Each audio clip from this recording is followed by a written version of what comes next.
Buenos días, una vez más los recibimos en el nombre de nuestro Señor Jesucristo desde la Iglesia Cuadrangular en Sun Valley, California. Estos estudios son una réplica de los estudios que el hermano pastor Efraín Manuel está trayendo, de estudios que se refieren a la epístola en Colosenses. Tremenda epístola, y hoy estamos viendo en el capítulo 1, versículo 3, la importancia de ser agradecido con Dios, la importancia de la unidad espiritual entre el agradecimiento y la oración. Ninguno de estos factores puede estar separado el uno y el otro. Es importante que nosotros aprendamos a orar de la manera correcta. Nosotros tenemos que venir agradeciendo la gracia de Dios en nosotros, porque ninguno de nosotros merece nada en realidad. Todo lo que el Señor nos da por la gracia y el amor de Él que tiene por nosotros. Dios infinitamente lleno de gracia para con nosotros, dio a su Hijo unigénito para que todos nosotros pudiésemos tener una relación con Él. Ese primer factor que existe en nuestras vidas, tiene que ser acompañado siempre cuando nosotros estamos en oración en el Señor. A veces tenemos la idea equivocada de que es una cosa automática que nosotros vengamos a ser salvos, pero cuando nosotros meditamos en el proceso de la salvación, en el precio de la salvación nuestra, el precio de la cruz del Calvario, no tenemos más que estar agradecidos, compungidos en nuestro corazón por el amor que Dios tiene para con nosotros. Esta mañana el hermano trajo un estudio que, aunque corto, muy preciso. Está en Colosenses 1, versículo 3. El versículo dice de la siguiente manera: siempre que oramos por vosotros, Pablo hablando desde la prisión, escribiendo desde la prisión a la iglesia de Colosas, dice: damos gracias a Dios, Padre de nuestro Señor Jesucristo. Es algo precioso ver a este hombre que, a pesar de que estaba en tribulación en su vida, estaba en la prisión, escribe a una iglesia diciéndoles que cada vez que se acuerda y cada vez que él ora, da gracias a Dios por ellos. En realidad nos da un tremendo ejemplo Pablo de ver que él pone aparte sus problemas para dar gracias a Dios por otros.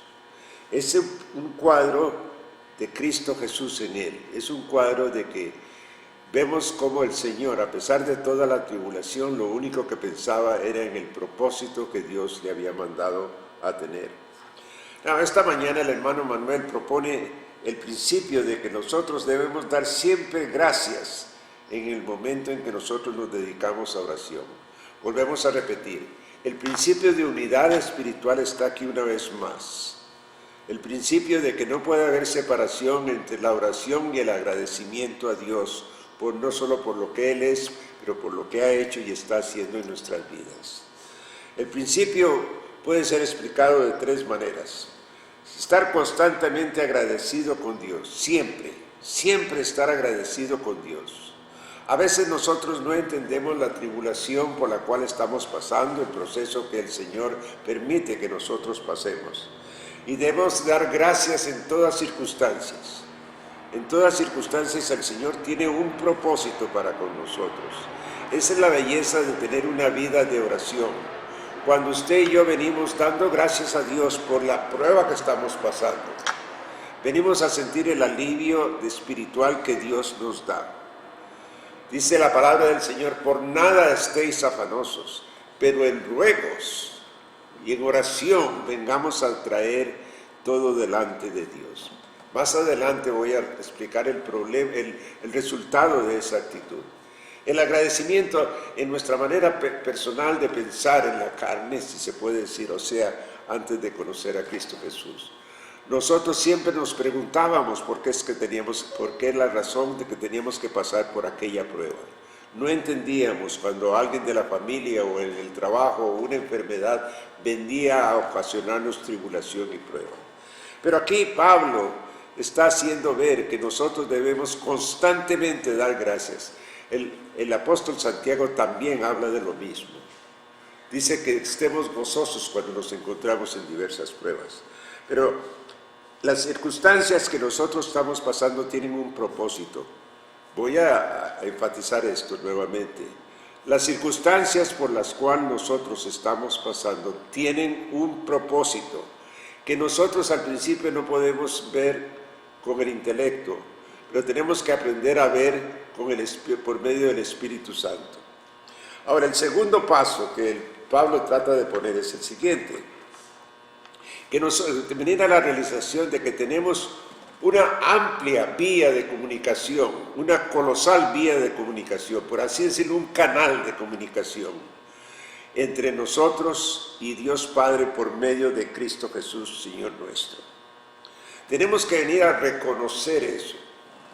Nosotros ya no estamos solos, tenemos un intercesor. Dice la palabra del Señor que después de que Él resucitó, se sentó a la diestra de Dios Padre a interceder por nosotros. Y nosotros tenemos que estar siempre, reconocer que eso está ocurriendo, que cuando estamos pasando por una prueba, yo tengo un intercesor ante el Padre para que venga a establecer contacto conmigo.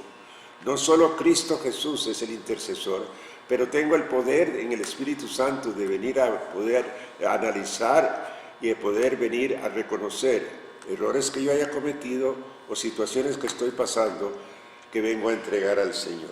Así que nosotros tenemos que comprender en este punto, segundo punto, que nosotros estamos en relación con un Dios todopoderoso. No hay nada imposible para ese Dios. Y nosotros tenemos que tener esta mentalidad de venir a reconocer ese factor.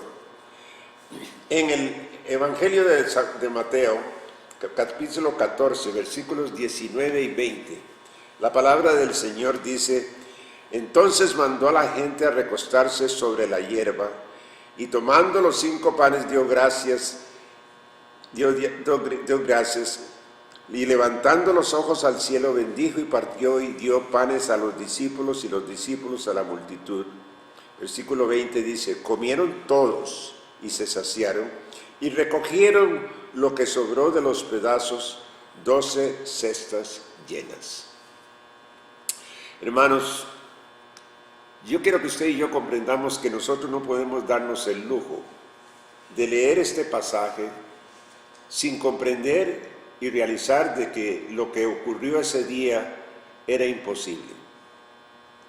Era imposible que con los pocos panes que tenían y los 2 pececillos que tenían, iban a poder dar alimento a semejante multitud.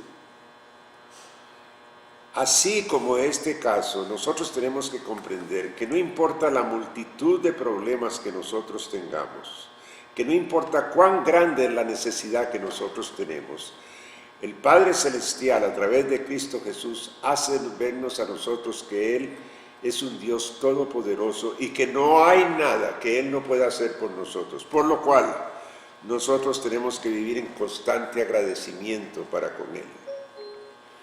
Yo no sé si usted ha pasado situaciones que usted en su intelecto, en su capacidad, en lo que usted tiene, no puede venir a resolver el problema. Sin embargo, yo puedo dar testimonio que el Señor me ha hecho pasar por el canal, por medio de Cristo Jesús, en comunicación con Él, y Él me ha llegado a pasar, por así decirlo, al otro lado del mar. Hay situaciones, el pueblo de Israel tenía que estar agradecido de ver que fue salvo de los egipcios que venían detrás, del problema que tenían adelante con el mar rojo, y el Señor resolvió todos esos problemas. Y ellos todavía no comprendían cuán agradecidos teníamos que estar. Al principio de nuestra relación con Dios, tenemos la tendencia de creer que nos merecemos todo.